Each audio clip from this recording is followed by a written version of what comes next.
Graça e paz do Senhor Jesus a todos os irmãos. Aqui quem vos fala é o irmão Reinaldo mais uma vez.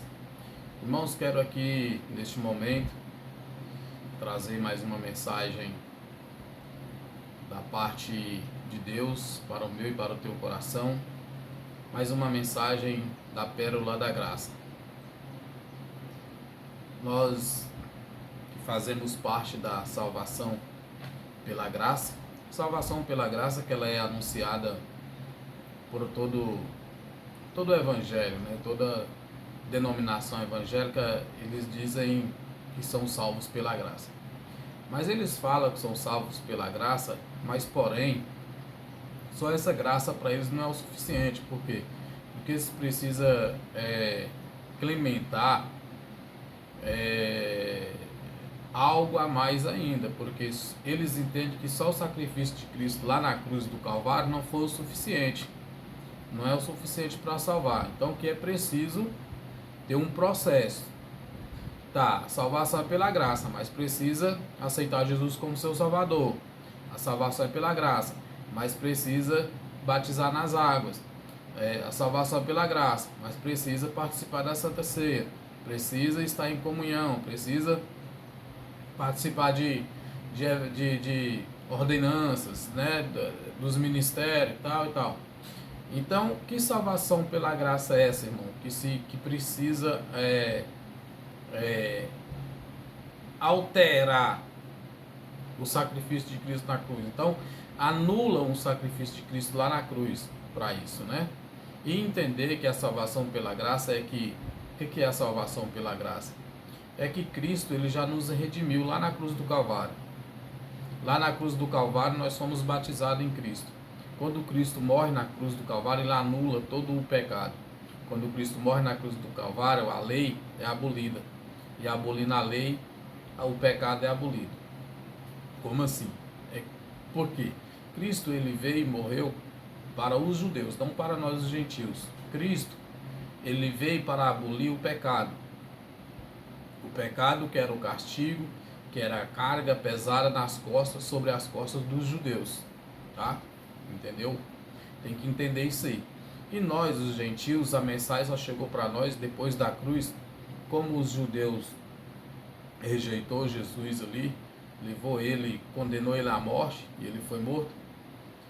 E ali na cruz, ele conclui o plano dele lá na cruz, querendo ou não os judeus, aceitando ou não os judeus isso aí, Jesus concluiu lá na cruz o plano dele. O projeto do eterno, o projeto de Deus foi concluído lá na cruz do Calvário. Tá? E isso aí fez com que que essa mensagem chegasse até nós, aos gentios. A salvação chegasse aos gentios. Mas Jesus ele vai salvar os gentios de quê? De nada, irmão. Para nós não tem com que se preocupar do que ser salvo. Né? Nós vamos ser salvos de quê? Não tem pecado. Jesus aboliu o pecado lá na cruz, que o pecado era a lei. Né? Então, para nós aqui a salvação ela já é consumada. Nós já somos salvos.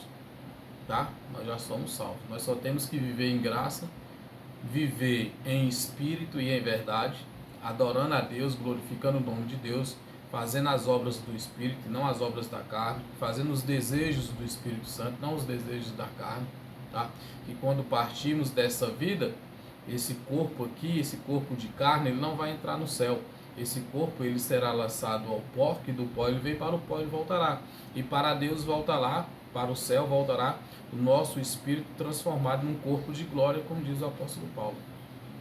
Tá bom? Deu para entender? A ordem da salvação pela graça é isso. Tá? Não é ter uma regras de coisas que tem que se cumprir dentro de uma igreja, dentro do sistema religioso. Não é ter uma regra de salvação. Tá? Salvação não tem regra. Tá? A regra da salvação foi lá na cruz do Calvário. Jesus aboliu tudo ali. Todo o pecado, toda ordenança, toda escrita de dívida foi abolida lá na cruz do Calvário. Tá, porém o assunto dessa tarde não é esse, só estou aqui dando uma respalda, né, a respeito da salvação da graça, para que você entenda um pouco mais do que é ser salvo pela graça. Ser salvo pela graça é que já somos salvos. já estamos salvos. Não precisamos de ordenações para que possamos ser salvos. Isso é anular o sacrifício de Cristo na cruz, certo? O tema de hoje é um tema muito conhecido, é um tema que as igrejas esperam, né? Eu, como eu era evangélico, eu esperava, quando eu fazia parte desse outro modelo do evangelho, né? Eles falam que é evangelho da graça, mas não é da graça, porque eles, né, igual eu falei, eles implementam outras coisas para ser salvo. E o evangelho da graça é aquele que anuncia a salvação que Jesus Cristo já salvou, né? Que Jesus já nos salvou, já somos salvos. Então, hoje eu faço parte do evangelho da graça. Hoje eu sou cristão, tá bom? Sendo assim, antes eu esperava a volta de Jesus, esperava Jesus voltar. Hoje eu entendo que eu não preciso mais esperar Jesus voltar, porque Jesus não volta mais. Jesus já voltou, né? Isso foi concluído, consumado no ano 70, né? Não foi em 1970, foi no ano 70 da primeira era cristã, no ano 70 depois de Cristo, tá ok? Então tá, como o tema de hoje é provas de que Jesus já voltou no ano 70. Como provar que Jesus já voltou no ano 70? A Bíblia não fala, que a Bíblia não cita datas da volta de Jesus, tá? O próprio Jesus falou que nem ele sabia o dia e a hora. Porém, ele não falou de data, mas ele falou que ele não sabia nem do dia e nem da hora. A prova de que Jesus voltou no ano 70 foi que tudo foi consumado no ano 70. No ano 70 o templo caiu, o templo veio abaixo, e o templo foi anunciado por Jesus que o templo ele seria a principal fonte de que Jesus viria naqueles dias era a destruição do templo, era a queda do templo, tá bom? Então no ano 70 o templo foi destruído, provavelmente no ano 70 Jesus voltou, arrebatou a igreja, ressuscitou os que estavam mortos e foi feito o juízo dele, certo? Então como vamos provar? Eu quero que você acompanhe comigo na Bíblia, como eu sempre digo aqui, que a Bíblia nós temos que entender para quem que a Bíblia foi escrita, em que época a Bíblia foi escrita, em quais ocasiões, né? E para que fim a Bíblia foi escrita e aonde, para quem, tá bom? Eu sempre digo, a Bíblia ela foi escrita nas suas épocas, né? Tem o Antigo Testamento e o Novo Testamento. Porém, tem 4 livros do Novo Testamento que ele é do Velho Testamento, que é Mateus, Marcos, Lucas e João, são do Velho Testamento. A Bíblia foi escrita por judeus e para os judeus, tá? Algumas passagens da Bíblia, como as cartas de paulinas, algumas delas servem para nós gentios, mas não tem nada ali que foi escrito para nós gentios, específico para os gentios, foi escrito por judeus e para judeus. Porém, o apóstolo Paulo, que foi designado para pregar o evangelho da graça aos gentios, ele escreveu algumas das cartas dele aos gentios, certo? Então vamos lá, abra a tua Bíblia comigo, na primeira epístola de Pedro, primeira carta do apóstolo Pedro, né? Lembrando que o apóstolo Pedro, ele não foi um apóstolo designado para pregar para os gentios. O apóstolo Pedro, ele foi um apóstolo designado como João, Tiago, Filipe, os demais ali, designado para pregar para os judeus. Para pregar eles ainda pregavam o batismo, eles ainda pregavam a circuncisão, certo? Então, o apóstolo Pedro não foi apóstolo dos gentios. O apóstolo dos gentios é o apóstolo Paulo. Vamos entender muito bem isso aí, para ficar claro, para não ter dúvida e para nós começar a entender melhor esta origem da salvação da graça. A salvação da graça não surgiu de hoje. A salvação pela graça é desde Cristo, tá bom?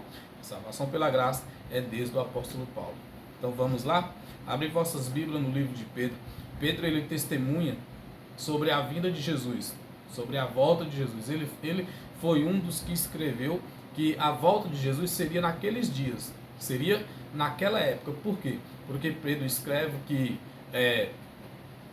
para que o Senhor voltasse, primeiro o juiz de Deus tinha que vir. E o juiz de Deus primeiro tinha que vir aonde? Na casa de Deus. E a casa de Deus é aonde? A casa de Deus era lá em Jerusalém. Era o templo de Salomão, o segundo templo construído, né? O primeiro foi destruído, depois no exílio da Babilônia voltaram e com Neemias e os outros ali e reergueram novamente o templo, construíram o templo novamente, né? Então na época de Jesus o templo estava em pé, então o templo ainda existia, né? E o apóstolo Pedro ele afirma aqui no capítulo 4, no versículo 17 da sua carta de 1 Pedro, 1 Pedro capítulo 4, versículo 17, que o juiz de Deus, que para Jesus vir, para começar a vinda de Cristo, o juiz de Deus tinha que começar primeiro pela casa de Deus. Bom? E vamos à leitura que diz assim, ó, 1 Pedro, capítulo 4, versículo 17. Porque já é tempo, olha só, ele já está afirmando que já é tempo, tá? Pedro lá na sua época. Porque já é tempo que começa o julgamento pela casa de Deus. E onde é a casa de Deus? Por acaso, irmãos, para nós esperar Jesus voltar, para Jesus voltar hoje, tem um templo em pé? Ou vão ter que construir um templo para Jesus voltar? Aí vão ter que construir um templo, esse templo ser derrubado, vir abaixo novamente, para aí sim Jesus voltar. Não faz sentido, né? Então o templo não existe mais, o templo já foi destruído. No ano 70 o templo foi destruído lá em Jerusalém.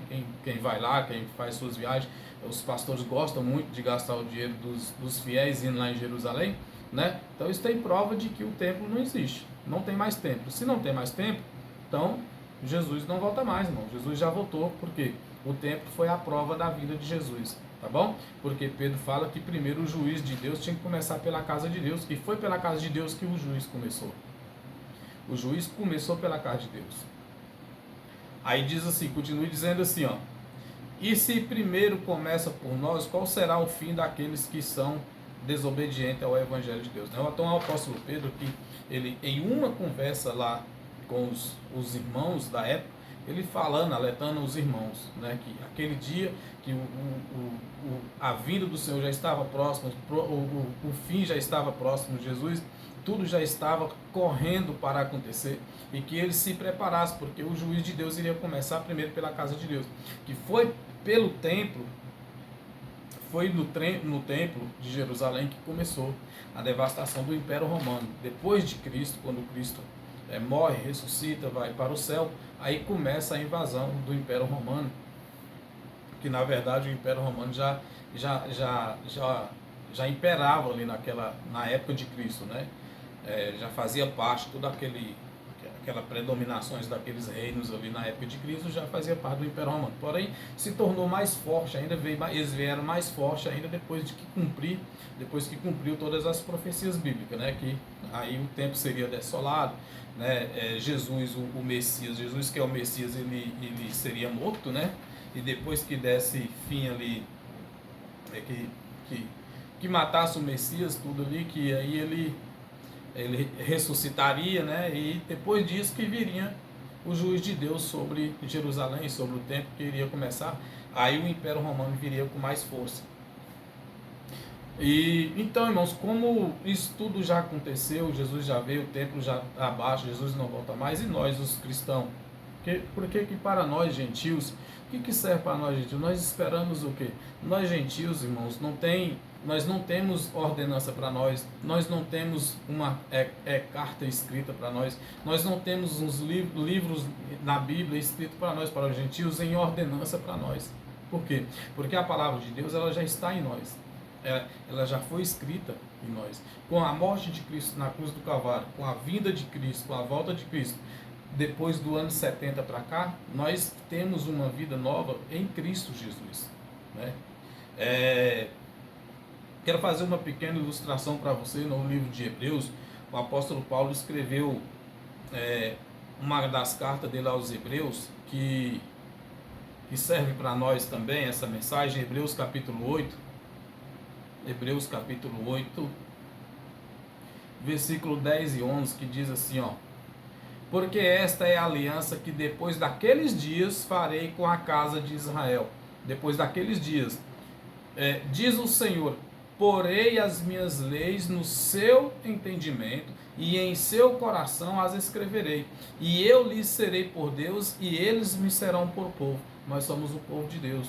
somos escolhidos por Deus, Ele é o nosso Deus e nós somos o povo dele. A lei dele, as ordenanças de Deus para nós, irmãos, o que é para nós hoje está escrito no nosso coração, é na tábua do nosso coração. Nós não temos nada escrito em papel para que nós possamos seguir, para que nós possamos obedecer leis de ordenanças, esperar a volta de Jesus, esperar arrebatamento, esperar a grande tribulação. Não tem mais, acabou, não vai ter mais, tá?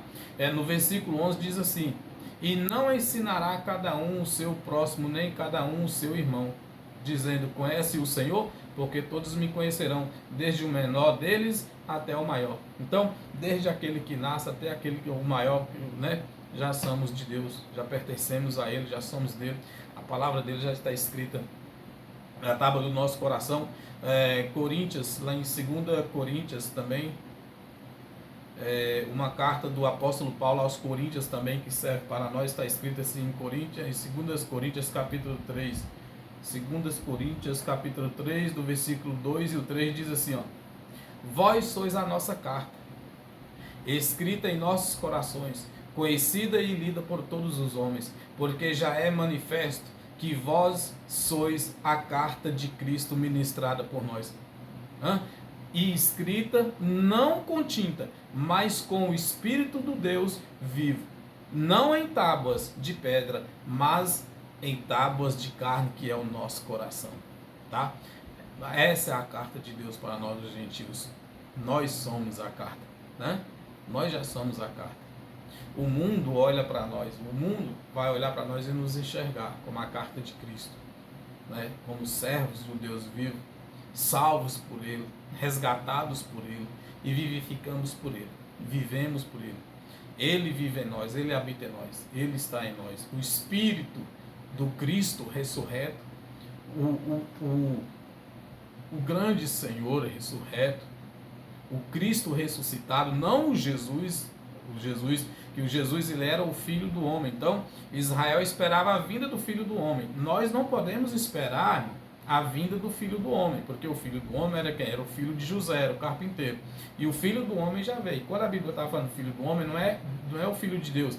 A Bíblia está falando do Filho do homem, que o Filho do homem veio e julgou. O Filho do homem veio, esteve na terra, teve o seu processo, foi julgado, condenado, foi à morte, morreu e ressuscitou. Depois que ele ressuscita, ele se torna o Cristo, ele se torna o Espírito, ele é Espírito, ele não é um. Então, para Jesus vir sobre as nuvens, igual eu expliquei no outro vídeo, que vir sobre as nuvens é uma linguagem de figura, que se isso fosse verdade para Jesus vir sobre as nuvens e a gente vê ele, as pessoas veem ele vir sobre as nuvens, ele teria que se reencarnar, tá? Ele teria que se reencarnar, porque em espírito não teria como ele vir, não tem como ele vir como Cristo, porque não tem como ver o Cristo, ele é Espírito, tá bom? Dá para entender isso. Então assim, se o caso fosse esse de nós estar esperando a volta de Jesus, ver Jesus voltar nas nuvens, ele teria que se reencarnar novamente. Tá? Aí nós ia ter um problema, que daí nós ia ter que acreditar na reencarnação, tá certo? Então, irmãos, faz sentido ou não faz sentido, né? Não faz sentido nenhum nós ficar esperando a volta do Filho do Homem, porque quem esperava a vinda do Filho do Homem eram os judeus e o Filho do Homem já veio. O que nós espera? Nós esperamos no nosso encontro com Ele nos céus quando nós partimos. Quando chegar o fim da nossa vida, nós partimos e encontrar com Cristo, nosso Redentor, nosso Salvador, nosso Libertador, lá na glória, certo? Então nós somos a carta, nós somos aquilo que o povo vai olhar para nós e vai ver. Ali está o cristão, ali está o filho dos filhos de Deus, são os filhos de Deus. Aqueles ali não praticam as obras da carne, aqueles ali praticam as obras do Espírito. São homens verdadeiros, homens e mulheres que não enganam as pessoas, né? São ensinadores que não enganam os fiéis, tá bom? Que não dá calote, que não passa a perna, que compra e paga, não fica devendo nada a ninguém. Esses são os filhos de Deus. Nós somos a carta. Hoje nós somos as cartas. Não tem ordenança para nós. Nós não temos que obedecer a ordenança nenhuma criada dentro de igrejas, dentro de sistema religioso, tá bom? O que nós temos que obedecer é o quê? É a Deus, é seguir a Deus, fazendo as vontades de Deus. Que é fazer as vontades de Deus? As obras do Espírito e não as obras da carne, certo? Então tá, Qual a prova, irmão? Então, assim, que para nós os gentios é o que eu falei, não tem ordenança. Nós não temos que esperar arrebatamento, né? Que está escrito aqui em 1 Coríntios, né? No capítulo 3, versículo 2 e 3 que eu li, né? Vós sois nossa carta, escrita em nossos corações, conhecida e lida por todos os homens, né? Nós somos a carta. E a prova de que Cristo já voltou e a prova de que Jesus não volta mais, irmãos, nós encontramos dentro da Bíblia, na própria palavra de Deus. Abre a tua Bíblia comigo aí, no livro de Mateus, no capítulo 24. Bora lá. Livro de Mateus, capítulo 24. Basta simplesmente, irmãos, fazer a exegese, né? Os teólogos eles falam muito que a gente não faz a exegese e tal, e lê a Bíblia e pã. E eles que fazem a exegese, eles atropelam, né? Os teólogos, eles atropelam. Os professores, eles atropelam. Os professores da escola bíblica dominical atropelam a palavra. Eu atropelava a palavra, porque eu ensinava errado, tá bom?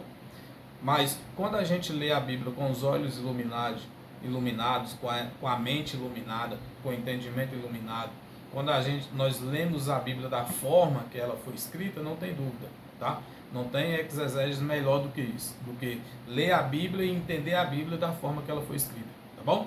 Então, Mateus capítulo 24, do versículo 1, 2 e 3 diz assim, ó. O versículo 1 diz assim, ó. E quando Jesus ia saindo do templo, aproximaram-se dele os seus discípulos para lhe mostrarem a estrutura do templo, né? Versículo 2, Jesus, porém, lhes disse, não verdes tudo isto? Em verdade vos digo que não ficará aqui pedra sobre pedra que não seja derrubado. Foi o que nós lemos lá em 2 Pedro, em 1 Pedro, né? Que Pedro 4, 1 Pedro 4,17, né? Ele afirma que o juízo ia começar pela casa de Deus. E Jesus aqui afirmando para os discípulos. Então, quando Pedro escreveu isso lá, é porque ele ouviu isso aqui de Jesus, tá bom? Ele ouviu isso aqui de Jesus. E no versículo 3, e estando assentado no Monte das Oliveiras, chegaram-se a ele os seus discípulos em particular, dizendo, diz-nos quando serão essas coisas, e que sinal haverá da tua vinda e do fim do mundo. Irmãos,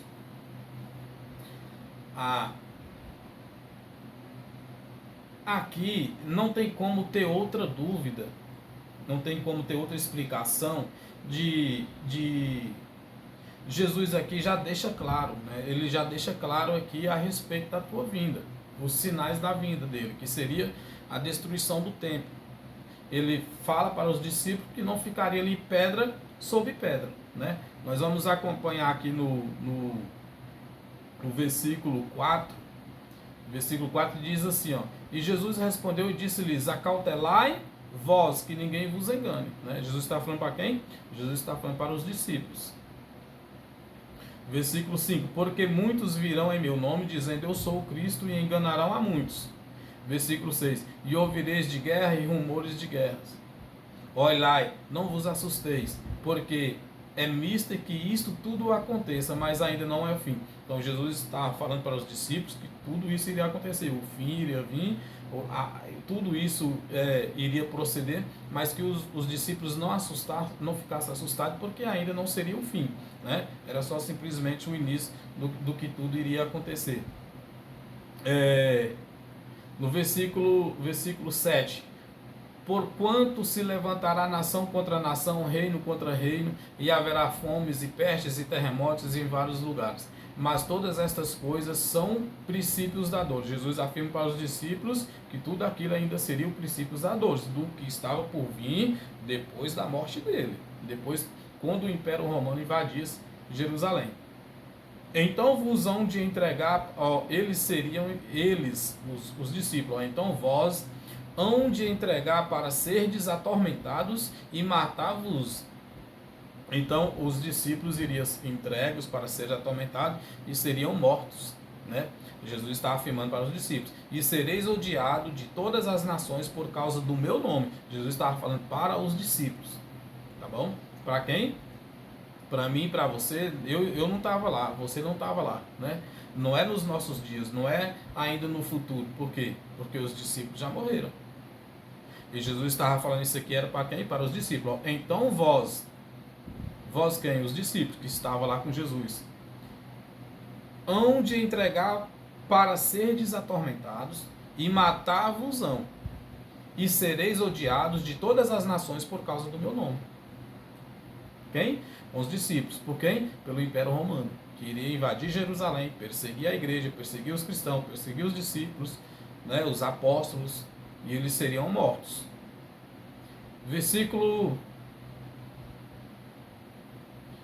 10. Nesse tempo muitos serão escandalizados e trair-se uns aos outros se odiarão. Por quê? Porque eles irão se odiar e uns iriam trair-se uns outros. A perseguição, a luta, o sofrimento ali ia ser tão grande que os cristãos ali naquela época, os irmãos daquela época, eles iriam se odiar uns aos outros. Tá?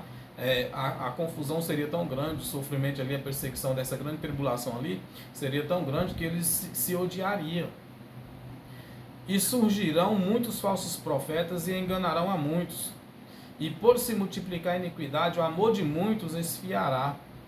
Mas aquele que perseverar até o fim, esse será salvo. Jesus estava falando para eles lá, não é para nós. Hoje é pregado nas igrejas, irmão, vamos perseverar até o fim, porque Jesus vai voltar, e se nós perseverar até o fim, nós vamos ser salvos. Jesus estava falando para eles, irmãos, para eles lá, ser salvos, porque ia chegar naquela época, tá bom? E este evangelho do reino será pregado em todo o mundo, é testemunha a todas as nações, e então virá o fim. E hoje é ensinado nas igrejas que nós temos que pregar o evangelho de Cristo a todo mundo, que Jesus só vai voltar depois que o evangelho for pregado a todo mundo. Não é isso que está falando aqui, irmãos, que estava falando o mundo daquela época, o mundo, o fim daquela geração, tá?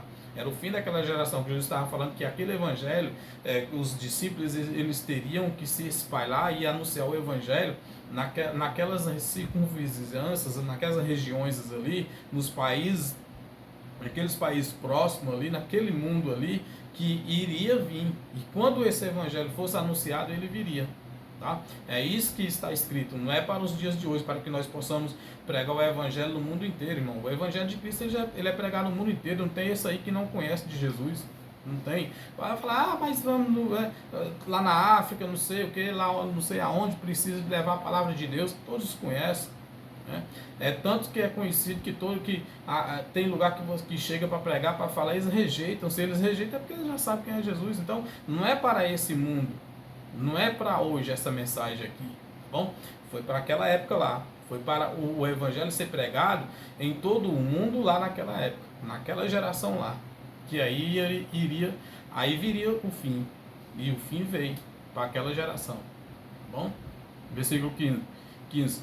Pois quando virdes que a abominação da desolação e que falou o profeta Daniel está no lugar santo, quem lê entenda. Então, os que estiverem na Judéia fujam para os montes. Olha só. E quem estiver sobre o telhado, não desça tirar alguma coisa de sua casa. E quem estiver no campo, não volte atrás a buscar suas vestes. Irmão, veja só. Se isso aqui fosse uma mensagem para o fim do mundo, para o mundo todo, fosse uma mensagem para o fim do mundo, por que Jesus estava falando para os discípulos que quem estivesse na Judéia não fugisse para os montes? E que sentido teria esse de Jesus falar para quem estiver na Judéia fugir para os montes, sendo que quem estivesse na Judéia fugir para os montes, sendo que o fim viria em todo mundo, né? Se o fim viria para todo mundo, então para que fugir lá para os montes? Sendo que ia acontecer lá também. E quem estivesse lá no campo não voltasse para a Judéia. Por quê, irmão? Porque a desolação, a destruição iria começar na Judéia. Seria lá em Jerusalém, seria naquela região ali. O fim do mundo seria ali. O fim dos tempos seria ali. Então não faz sentido Jesus falar assim, quem estiver na Judéia, fuja. E quem estiver lá fora, não volte para cá. Quem estiver no telhado, não entre em casa para pegar nada. Corre, foge daqui. Não fazia sentido nenhum, certo? Se fosse uma destruição do mundo, se fosse um fim do mundo em geral, ia falar para fugir para quê? E para os que estavam lá fora não voltar. Não faz sentido, certo? Entendeu? Mas ai das grávidas, das que amamentam naqueles dias. Por quê? Porque o sofrimento seria grande, a perseguição seria grande naqueles dias. E orai para que a vossa fuga não aconteça no inverno nem no sábado. Porque haverá então grande aflição como nunca houve. Olha só, irmão, presta atenção nesse versículo 21, que Jesus vai falar para os discípulos. Aqui é da grande tribulação. Jesus está falando da grande tribulação aqui, ó, no versículo 21. Porque haverá então grande aflição como nunca houve desde o princípio do mundo até agora. Nem tão pouco há de haver. Então quer dizer o quê? Que o que ia acontecer naqueles dias era coisas que jamais tinham acontecido desde o início do mundo até aquela hora, até aqueles dias, e jamais, depois daqueles dias, jamais irá acontecer outro. Então, irmão, não tem mais grande tribulação. Não precisa nós ficar mais aqui esperando grande tribulação. Porque os teólogos, eles ensinam, eles até se debatem entre eles e nenhum concorda com o outro. Por quê? Tem um teólogo que fala que a volta de Jesus vai acontecer depois da grande tribulação. Aí o outro já fala que não, que a volta de Jesus vai acontecer antes da grande tribulação. Aí tem o outro que já fala que a volta de Jesus vai acontecer no meio da grande tribulação. Irmãos, nenhuma coisa e nem outra. Não tem mais grande tribulação, não tem mais volta de Jesus. Já aconteceu, não vai acontecer mais. Jesus deixa bem claro aqui no versículo 21.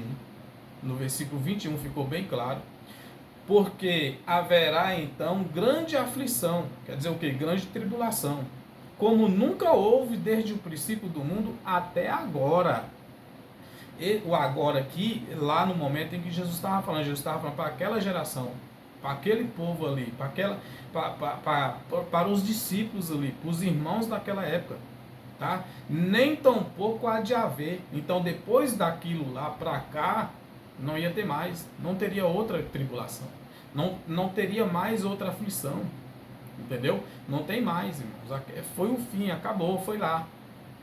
Não fica aí mais esperando, perturbado nas igrejas, aí, com medo de Jesus voltar, você ficar, sofrer na grande tribulação, sofrer perseguição, por causa do anticristo, não tem mais, irmão, tá? Quem é que afirma isso? Sou eu? Não, é a Bíblia. É só ler a Bíblia com os olhos iluminados. É só entender o que está escrito. Tá bom? Versículo 22. E se aqueles dias não fossem abreviados... Olha só, irmãos. Se aqueles dias não fossem abreviados, nenhuma carne se salvaria. Mas por causa dos escolhidos, serão abreviados aqueles dias. Então, por causa deles, os dias lá foram abreviados. No ano 70, Jesus voltou, resgatou, salvou, arrebatou, tá? No ano 70, ressuscitou os mortos, os espíritos que estavam presos no Hades, né? Que é sepultura, não é inferno, é sepultura, porque inferno é sepultura, não existe um lugar chamado inferno onde vai atormentar a alma dos pecadores, daqueles que não for para o céu vai para o inferno, não existe, não tem nada disso. Porque mesmo se existisse, Jesus tinha vencido eles lá na morte. Jesus já tinha, lá na cruz do Calvário, Jesus tinha vencido. Porque lá na cruz do Calvário, Jesus, ele venceu o diabo. Na cruz do Calvário, Jesus derrotou Satanás. Quem era Satanás? O acusador. Tá? Aquele que se opõe. Quem era eles? A lei. Quem era o diabo, Satanás? O pecado, a lei que foi abolida lá na cruz do Calvário. Jesus destruiu lá na cruz do Calvário. Se existisse Satanás, se existisse o inferno, se existisse tudo isso aí, Jesus já destruiu eles tudo lá na cruz do Calvário, porque na cruz do Calvário Jesus destruiu a morte, tá bom? Eu não morro, você não morre, nós não vamos morrer. Para nós não tem morte. Para nós tem um espírito que participa de um corpo de carne, que quando chegar o fim para mim e o fim para você, esse corpo vai para o pó e o espírito que participa desse corpo de carne retorna para os céus ou para Deus em um corpo transformado de glória. Tá bem? E foi o que aconteceu naqueles dias na vida de Jesus. Ressuscitou os mortos que estavam com seus espíritos aprisionados no Hades, esperando o juiz de Deus. E o juiz de Deus veio no ano 70. Tá? Jesus veio, trouxe o juiz e arrebatou eles. Ressuscitou, resgatou os espíritos que estavam aprisionados no Hades e salvou eles, tá bom? Entendeu?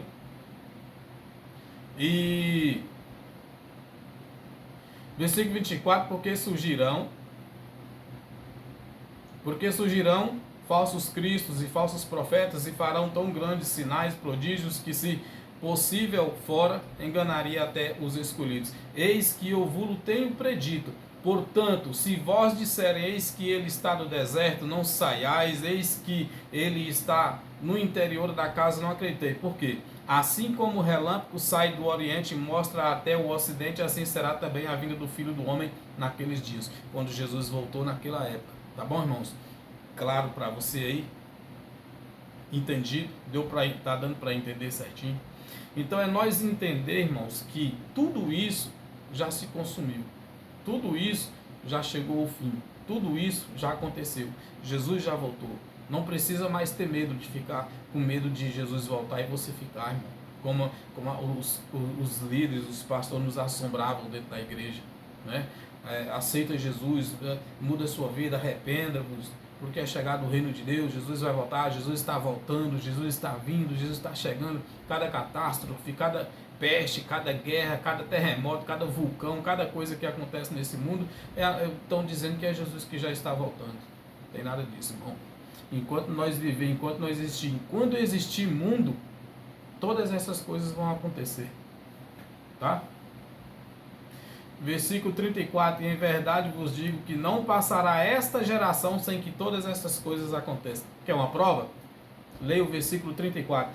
Jesus falando para os discípulos, em verdade vos digo que não passará esta geração. Qual geração? A minha geração? A nossa geração? A geração do futuro? Daqui 10 anos, 50 anos, 100 anos, 1000 anos? Qual geração que Jesus está falando aqui? Que não passaria sem com que todas aquelas coisas acontecessem. Jesus estava falando da geração dele lá, da geração dos discípulos. E em verdade vos digo que não passará esta geração sem que todas estas coisas aconteçam. Como atropelar isso aqui, irmão? Eu que li isso aqui várias vezes, atropelava isso, não entendia. E hoje eu leio com os olhos iluminados e entendo que tudo isso aqui já aconteceu. Tudo isso já passou, se tornou passado. Tá bom? Eu afirmei aqui que o livro do Apocalipse, em um vídeo que eu gravei falando sobre Jesus vir nas nuvens, o que significava, eu falei que o livro do Apocalipse é um livro do passado, né, que o livro do Apocalipse ele foi escrito para o passado, presente e futuro. Porém, o futuro do livro do Apocalipse é passado para nós. Tá? Não tem nada no livro do Apocalipse que vai se cumprir para nós hoje. Já foi se cumprido, já cumpriu tudo.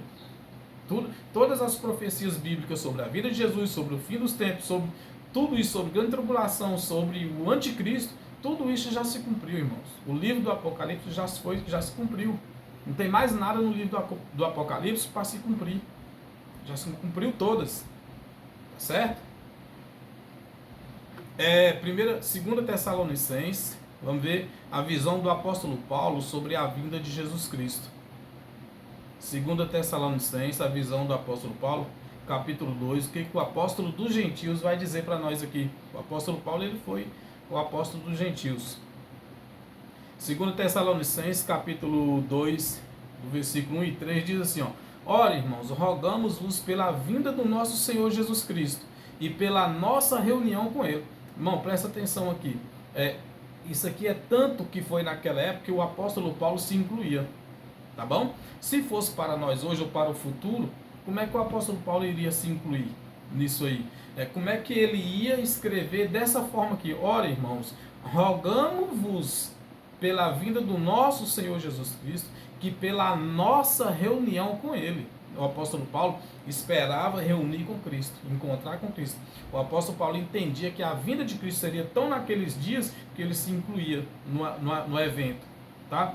O versículo 2: que não vos movais facilmente do vosso entendimento, nem vos perturbeis, quer por espírito, quer por palavra, quer por epístola, como de nós, como se o dia de Cristo estivesse já perto. Tá? Versículo 3: ninguém de maneira alguma vos engane, porque não será assim, sem que antes venha a apostasia e se manifeste o homem do pecado, o filho da perdição. Então, o apóstolo Paulo estava dando um conselho para os irmãos de Tessalonicenses, falando a respeito da vinda de Cristo. Eles estavam aperturbados, angustiados, porque a notícia já tinha espalhado da invasão de Jerusalém, os cristãos já estavam sendo perseguidos. Então o apóstolo Paulo estava aqui já dando conselhos, já fortalecendo os irmãos a respeito daqueles dias. Entendeu, irmão? Uma prova daqueles dias, isso aqui, do ano 70. No ano 70, o templo veio abaixo. Paulo escreve essa carta aqui aos Tessalonicenses, aproximadamente ali no ano 51 e 53. Tá? Nesse tempo aqui, o Império Romano já estava dominando Jerusalém. Jerusalém já tinha sido pisada. Que foi profetizado por Daniel, que quando cortasse o Messias fosse cortado, aí sim vinha o império e se assentaria no trono de Deus. Entrava no templo de Deus e se assentaria no trono de Deus como se fosse Deus. Profecia de Daniel. Tá? E quando Cristo foi cortado, que é o que? Que ele foi morto e ressuscitado e levado ao céu, ele voltou para o céu, começou o Império Romano, o Império Romano veio e se assentou no trono, invadiu Jerusalém, invadiu a cidade santa, invadiu o santo lugar, invadiu o templo de Deus. Tá? E o imperador romano, ele quis se sentir Deus. Tá? Está escrito no livro de Daniel, essa revelação no livro de Daniel, no capítulo 9, versículo 26. Capítulo 9, versículo 26, está escrito assim, ó. E depois das 62 semanas será cortado o Messias. O Messias foi ou não foi cortado? Cristo foi morto ou não foi morto? Mas não para si mesmo. E o povo do príncipe que há de vir destruirá a cidade e o santuário, e o seu fim será com uma inundação, e até o fim haverá guerra, estão determinadas as assolações. Irmãos, agora veja bem, se nós estamos esperando Jesus voltar, esperamos a grande tribulação, se estamos esperando tudo isso acontecer, vai ter que ter um templo. Para quê? Para que o príncipe venha e se assenta no templo, e entra no templo. E quem é esse príncipe? Esse príncipe foi Tito, filho do imperador Vespasiano. Tá? Tito, ele que invadiu Jerusalém, ele que destruiu o templo, tá bom? Então, aqui Daniel, na profecia de Daniel aqui, é que o Messias seria cortado. Depois que o Messias fosse cortado, que era o que? A morte de Cristo, o Império Romano viria e assumiria, invadia Jerusalém. E aqui fala assim, ó, e o povo do príncipe, quem é o povo do príncipe? O povo do príncipe aqui seriam os soldados do Império Romano.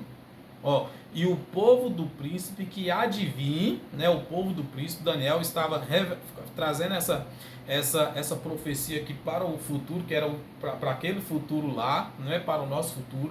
Esse futuro deles aqui já se tornou passado para nós, tá bom? Que naquele futuro lá viria o povo do príncipe que há de vir e destruirá a cidade. Então a cidade de Jerusalém, irmão, foi destruída, foi invadida. Os judeus tiveram que fugir, os cristãos tiveram que fugir, os discípulos, os apóstolos, os irmãos da época tiveram que... A cidade foi pisoteada, tá bom? Revelação de Daniel, cumprimento da palavra, cumprimento da profecia que já se cumpriu. Isso aqui não é para o nosso fim, irmão, não vai ter fim, isso aqui não é para nós. Daniel não está profetizando isso aqui para o meu futuro, para o nosso futuro ou um futuro daqui mais para frente, não, irmãos. Isso aqui foi para um futuro que ficou do passado, que já aconteceu. Entenda isso, vamos ler a Bíblia com mais atenção, vamos prestar mais atenção na palavra, tá bom? Ó, vou repetir para vocês o versículo 26 do capítulo 9 de Daniel. E depois dessas 62 semanas será cortado o Messias, mas não para si mesmo. E o povo do príncipe, quem é o povo do príncipe? Os soldados do Império Romano, que há de vir destruirá a cidade e o santuário. E o seu fim será como uma inundação. Até o fim haverá guerra, estão determinadas as assolações. No versículo 27. E ele firmará aliança com muitos por uma semana, e na metade da semana fará cessar o sacrifício e a oblação, e sobre a asa das abominações virá o assolador, e isso até a consumação, e o que está determinado será derramado sobre o assolador, irmão. Aí estão jogando isso aqui para nós, para o futuro. Os teólogos, eles pegam isso aqui, 70 semanas de Daniel, aí pega 62, fala que já se cumpriu, e tem as outras semanas, 8 semanas, né? Foi 62 semanas se cumpriu, então falta 8. As 8 semanas ainda vai se cumprir no futuro. Como é que é, irmão? Como é que isso funciona? Né? Está determinado 70 semanas, 62 se cumpre, e o restante? Não, só vai se cumprir lá no ano de 2024. Só vai se cumprir lá no ano de 2050, no ano de 2030. Como é que é, irmão? Um mês tem 30 dias, mas espera aí, mas só vai o mês de abril, nós estamos aqui no mês de março, né? O mês de março tem 30 dias, mas o mês de março só vai se cumprir 22 dias, né? 8 dias do mês de março só vai se cumprir no ano que vem, ou no ano de 2030. Não faz sentido. Tudo isso aqui, irmão, é passado, tá? Tudo isso aqui é passado. Todas essas profecias já se cumpriu, tá bom? Não vai mais acontecer. Quantos crentes morreram esperando a volta de Jesus? Quantos crentes morreram esperando o acontecimento da grande tribulação? Jesus voltar a qualquer momento, a qualquer instante, Jesus está voltando. Nós já estamos no ano 2024. E que fim próximo era aquele que era anunciado lá, que está tão longe, que nós já estamos no ano 2024 e nada disso acontece. Ah, mas cada catástrofe, cada terremoto, cada guerra, teve guerra mundial, primeira, segunda, né? Teve pandemia, teve tudo isso. Ah, Jesus já está voltando, Jesus está voltando. Acontece um furacão aí, um terremoto, uma tragédia, Jesus está voltando. É o fim do mundo, é o fim dos tempos. Vamos abrir a mente, irmãos. Vamos raciocinar com a palavra de Deus, com a Bíblia, com a própria Bíblia. Tá bom? Porque ela não nos deixa enganados.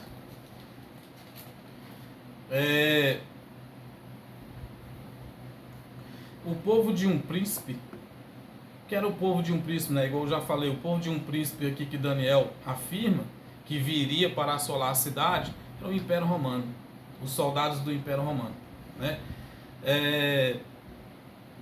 O filho do imperador Tito é o príncipe filho de Vespasiano. Então Vespasiano veio e invadiu Jerusalém. Porém Tito, que era o filho de Vespasiano, foi o que destruiu Jerusalém, perseguiu os cristãos, né? Depois juntamente com Nero. Foi um império desolador desde Cristo até do ano 70. O Império Romano devastou tudo aquilo. E o templo veio abaixo. Destruíram o templo. Tito invadiu no ano 70 e destruiu o templo de Jerusalém. O templo de Jerusalém foi arruinado. Não existe mais o templo de Jerusalém hoje, irmãos. Então, assim, para Jesus voltar, igual eu estava falando, né? É preciso ter um templo. Ah, mas já construíram um lá em São Paulo, né? Ah, pode construir quantos quiserem, irmão. Não tem mais.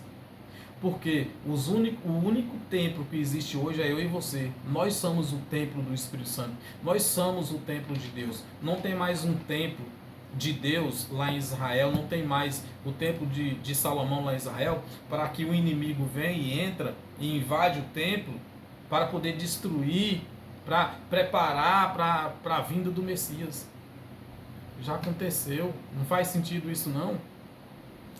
Falta o que para entrar na mente?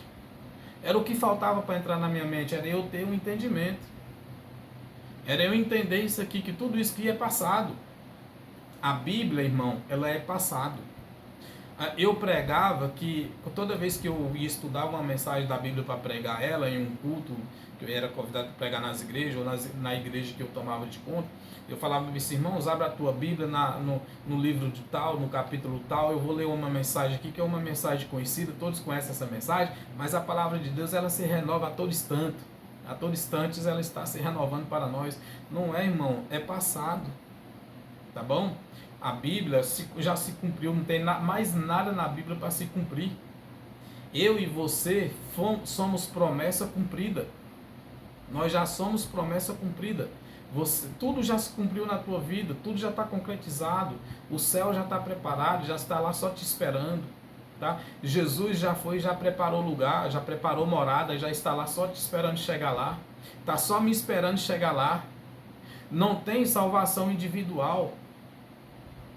É como é pregado por aí, irmãos, vamos cuidar da minha salvação, vou cuidar da sua salvação, cada um cuida da sua salvação, porque a salvação individual não é salvação, não é individual, irmão, tá? Todos já são salvos.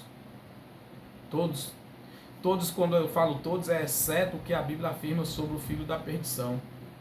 Que o filho da perdição é aquele que vem que herdou a perdição de Adão, o pecado, aquele que mata, que rouba, que assassina, que estrupa, que faz todo tipo de atrocidade, se prostitui, se adultera, faz todo tipo de maldade, todo mal, e não se arrepende do que faz e morre fazendo aquelas coisas. Então esses aí, irmão, é perdido. Esses aí é o que? É vergonha eterna. Qual é a vergonha eterna para esses aí? É morrer e o corpo ir para a sepultura, e para eles acabou.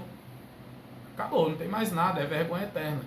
Agora, para nós que vivemos em retidão diante de Deus, agradando a Deus, servindo a Deus em espírito e em verdade, é o que? É morrer o corpo, esse corpo, como eu já falei isso, continue falando, esse corpo volta para o pó e o nosso espírito transformado num corpo de glória para o céu. Entendeu? Não tem mais um arrebatamento, não tem mais vir Jesus voltar, vir nas nuvens e pegar um povo, reunir um povo, entendeu? Porque é pregado e é ensinado assim, que tem que anunciar esse evangelho a todo mundo. Todo mundo quer dizer o quê? Que o entendimento dos professores, dos pastores, dos teólogos é o quê? Que nós temos que pregar esse evangelho para toda criatura, né? Para todo mundo. Então, se for assim, irmão, Jesus não vai voltar nunca, porque todo dia nasce milhares e milhares de pessoas. Se nasce uma criança hoje, essa criança, então, se ela nasce ou ela veio ao mundo, ela precisa ouvir a palavra. Para ela ouvir a palavra, ela precisa crescer e ter um entendimento. Então tá, então quanto aquela criança cresce que tem um entendimento, já nasceu mais contas.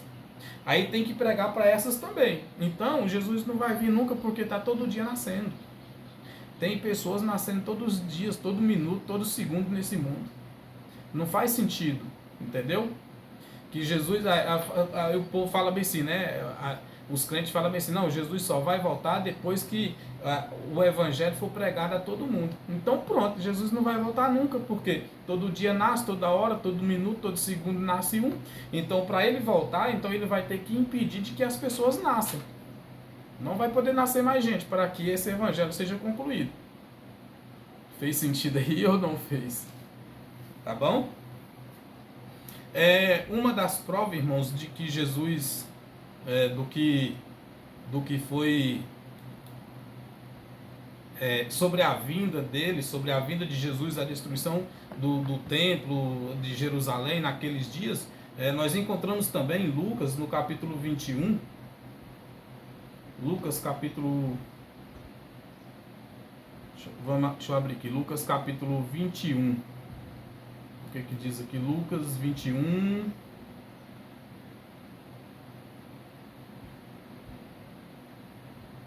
(21, 20) diz assim, ó.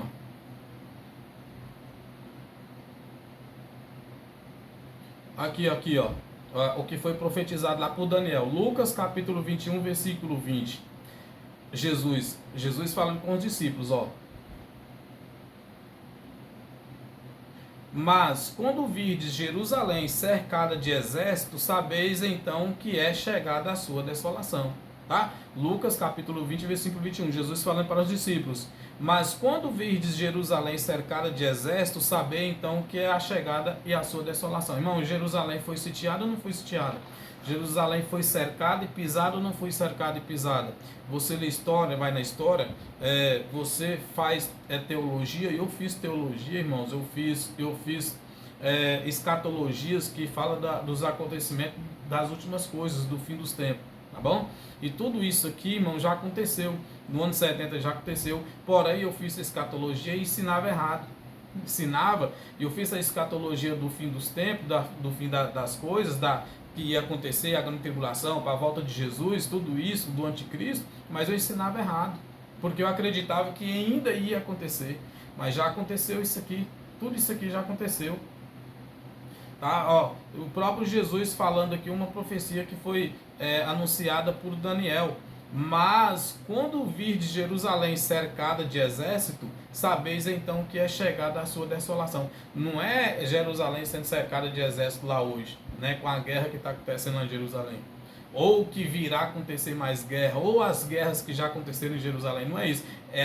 Foi naquela época quando o Império Romano invadiu Jerusalém, irmãos. Pisoteou Jerusalém, perseguiu os cristãos, mataram os discípulos, mataram os apóstolos, né? Pedro foi crucificado de cabeça para baixo, Paulo foi decapitado, né? Então, assim, houve a grande perseguição, a grande tribulação, tudo isso já aconteceu, irmão. Irmãos, tudo é passado, tá certo? Tudo é passado. Só entenda isso, que tudo já aconteceu, já se cumpriu. Não tem mais nenhuma profecia bíblica para se cumprir para nós, ou para o fim desse mundo, para o fim desse planeta, para o fim dos tempos. Não tem mais, porque tudo isso já se cumpriu lá atrás. Lucas capítulo 19.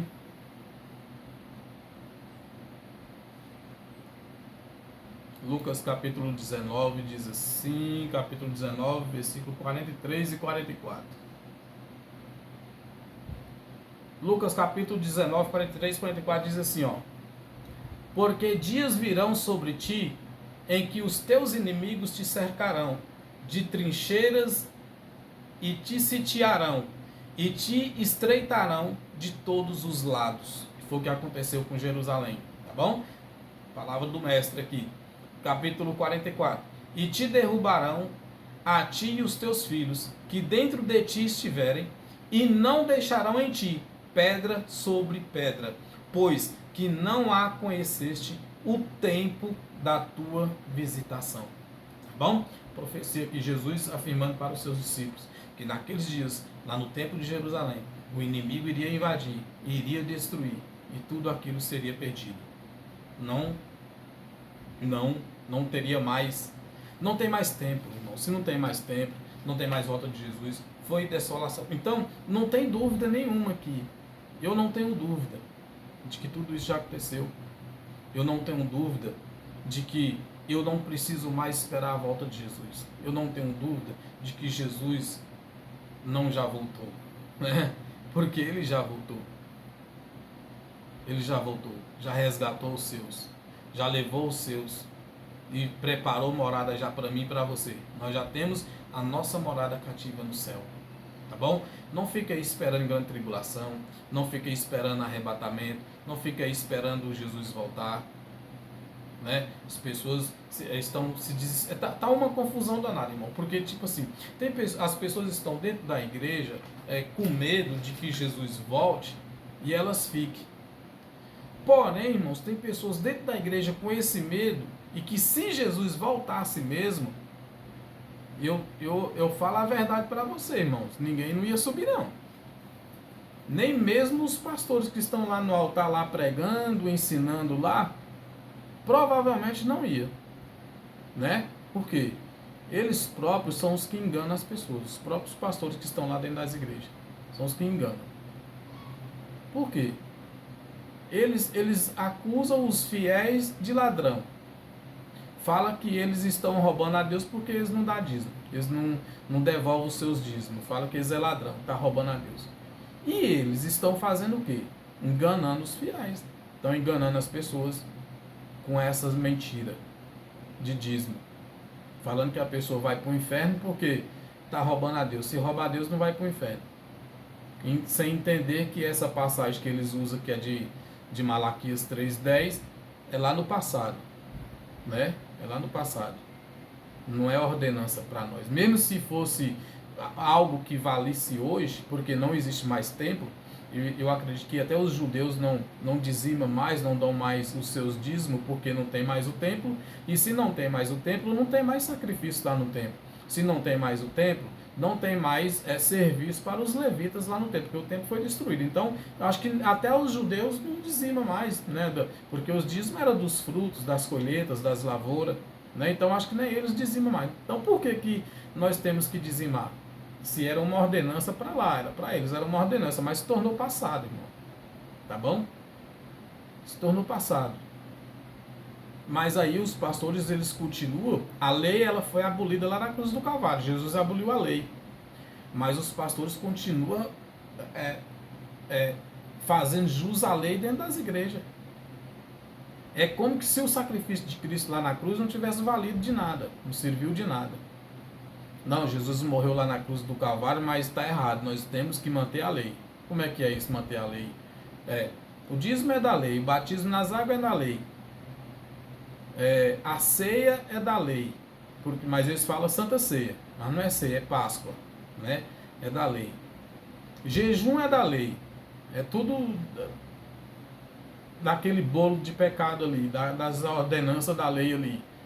Então, por exemplo, campanhas, coloca as campanhas dentro da igreja, campanha de libertação.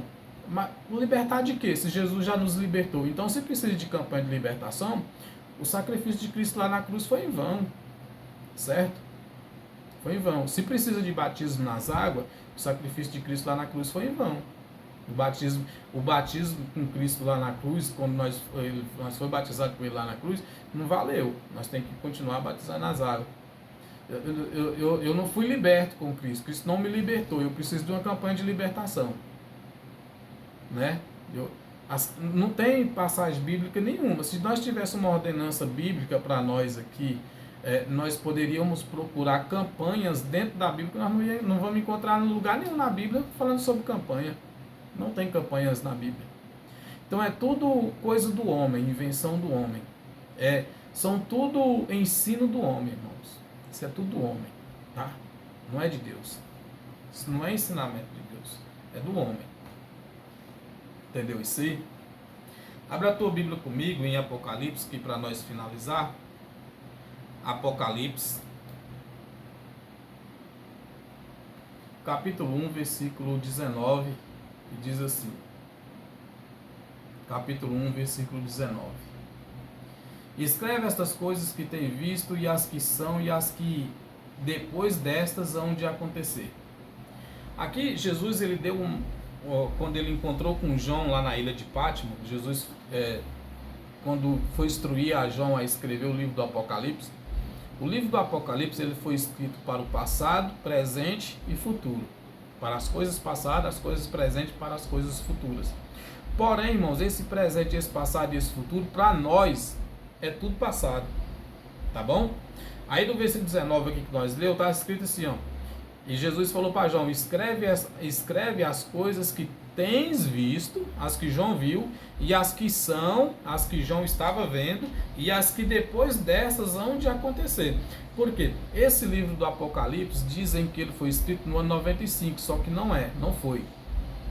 Quem trouxe essa tese foi o tal de um dos pais da igreja, por nome de Jerônimo, ele que disse que o livro do Apocalipse foi escrito no ano 95.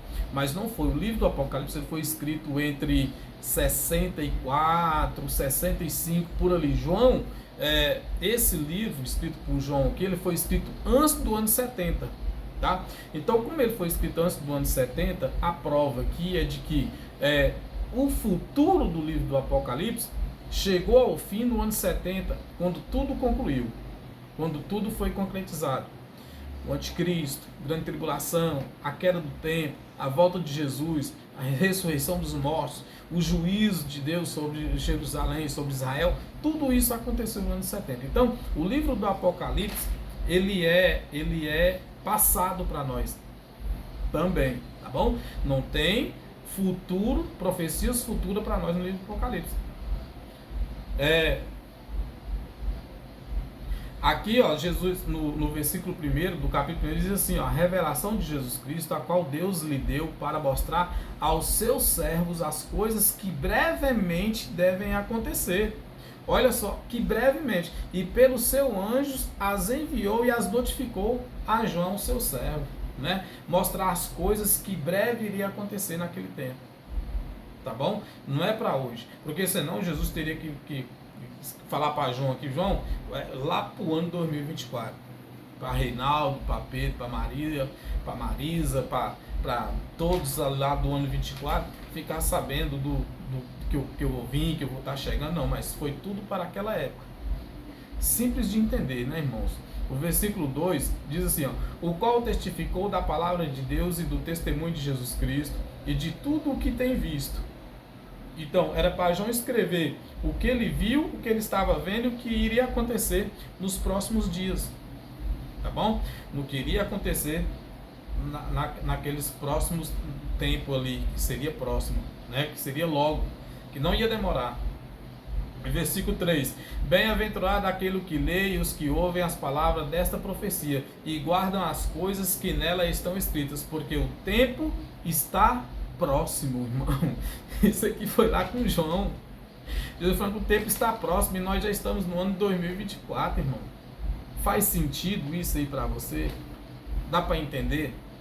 Analisa, vamos analisar, né? E estas cartas do livro do Apocalipse, elas, o próximo versículo que eu vou ler aqui para você vai deixar claro todas as coisas que não é para mim nem para você. O livro do Apocalipse não foi escrito para nós, tá bom? Acompanhe comigo aí no versículo 4. Olha só, João, olha só, João, as 7 igrejas que estão na Ásia, graça e paz seja convosco, da parte daquele que é, que era, que há de vir, e a dos 7 espíritos que estão diante do seu trono. Irmãos, foi para que essas cartas que foi escritas? Para as igrejas da Ásia. Para as 7 igrejas da Ásia. Por que foi escrito para as 7 igrejas da Ásia? Porque o que estava acontecendo na Judéia, em Jerusalém, os irmãos ali da Ásia estavam, não tinha telefone, não tinha internet, eles não saberiam do que estava acontecendo. Então, Jesus usa o apóstolo João para escrever essa carta a eles, para passar a eles as informações de tudo que estava acontecendo, de tudo que iria acontecer. Que a Ásia ficava fora de Jerusalém. Era no continente asiático, ficava fora de Jerusalém. Não tinha como as informações chegar até lá. Então, João foi usado para que fim? Jesus usa João para transmitir essa mensagem aos irmãos da igreja da Ásia, lá daquela época. Versículo 5: E da parte de Jesus Cristo, que é fiel, testemunha e primogênito dentre os mortos, e o príncipe dos reis da terra, aquele que nos amou e em seu sangue nos lavou dos nossos pecados. Versículo 6: E nos fez reis sacerdotes para Deus e seu Pai, e ele gloria e poder para todo sempre. Amém.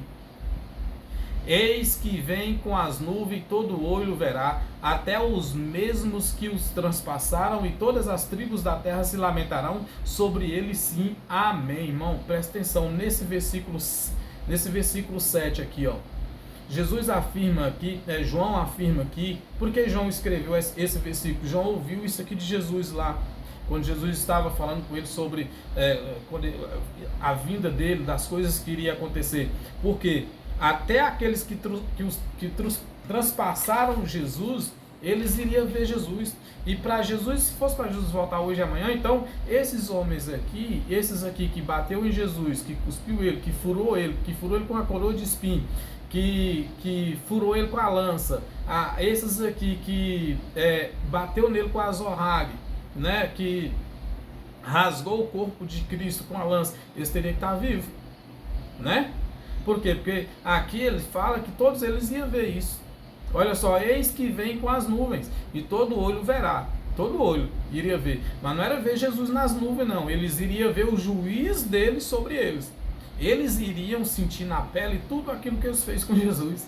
Você está entendendo? Seria o juiz. Jesus, ele veio trazer o juízo àquele povo. Aquele povo. Até os mesmos que o transpassaram, até aqueles que bateram nele, que chicotearam ele, que condenaram ele, que acusaram ele, iriam ver ele vir. Então eles têm que estar vivos hoje. Ou então eles vão ter que estar vivos quando Jesus voltar. Ou por acaso será que eles vão ressuscitar para ver Jesus vir e trazer o juízo? Faz sentido? E todas as tribos da terra se lamentarão sobre ele, sim, amém. Quem são as tribos da terra? As tribos de Israel. As 12 tribos de Israel. Todos eles iriam se lamentar por isso, porque Jesus veio para salvar eles. Jesus veio para resgatar Israel da lei. Mas o que eles fizeram? Todos eles das tribos, o que eles fizeram? Rejeitaram Jesus, condenaram Jesus, entregaram Jesus à morte, a coroa de espinhos, a azorraga, aquele chicote feito com lasca de osso e de ferro, né, que bateram Jesus, rasgaram o corpo de Jesus com ela. Então todos eles iriam ver o juiz dele vindo. Digamos que a vingança do Senhor, a ira do Senhor iria cair sobre eles, irmãos. Eles teriam que estar vivos para ver. Até os que traspassaram ele. E aí, dá para entender? Eles vão ter que estar vivos hoje ainda? Ou eles vão ter que estar vivos quando Jesus voltar? Não, irmão Reinaldo, eles vão ressuscitar. Jesus vai ressuscitar eles para eles poderem ver. Ah, misericórdia, irmão, faz sentido, não. Entendeu? Não faz sentido. Isso aqui já é passado, isso aqui já aconteceu. Jesus já veio, já voltou, já veio sobre as nuvens. Todo olho lá viu, toda a tribo viu ele vir. Mas não foi ele sentado numa nuvem, não. Eles viram o juiz dele vindo. Como? Usando o imperador romano, Tito, Vespasiano, Nero, para quê? Para dissolar, trazer a espada sobre Jerusalém, o castigo sobre Jerusalém, o castigo sobre Israel, perseguição, foram perseguidos, né? Os sumos sacerdotes ali, os judeus tiveram que aliar ao Império Romano, fez aliança com o Império Romano, entendeu? Então, o juízo veio sobre eles, o castigo veio sobre eles, a espada veio sobre eles, Jesus veio sobre as nuvens, vir sobre as nuvens foi trazer o juízo sobre Israel, naquela época, entendeu? Não faz mais sentido, irmão, ficar esperando Jesus voltar hoje, para todas essas coisas ter que acontecer de novo, Jerusalém ser invadida de novo, o templo ser destruído de novo, vai ter que construir o templo de novo, entendeu? Então, irmão, não faz sentido, tá bom? A mensagem que eu tenho para você, para o seu coração nesse dia de hoje, é que vivemos em graça, vivemos em harmonia, que vivemos em agradar a Deus, em boas obras, boas ações, fazendo o amor, sendo compreensíveis, de boa íntegra, dando bom testemunho, né? Usando a palavra de Deus para pregar a verdade, para anunciar a verdade, que possamos crescer na graça e no conhecimento, que possamos entender que nós estamos no mundo, vivemos no mundo, mas não somos do mundo, não estamos aqui, não pertencemos aqui, nós viemos de lá e para lá nós vamos voltar. Por quê? Porque nós somos o espírito participante de um corpo de carne, e não um corpo de carne participante de espírito. Nós somos um espírito participante de corpo de carne, como Cristo. Cristo, ele foi um espírito que participou de um corpo de carne, morreu, ressuscitou e voltou em um espírito glorioso, como ele era antes, para o céu novamente.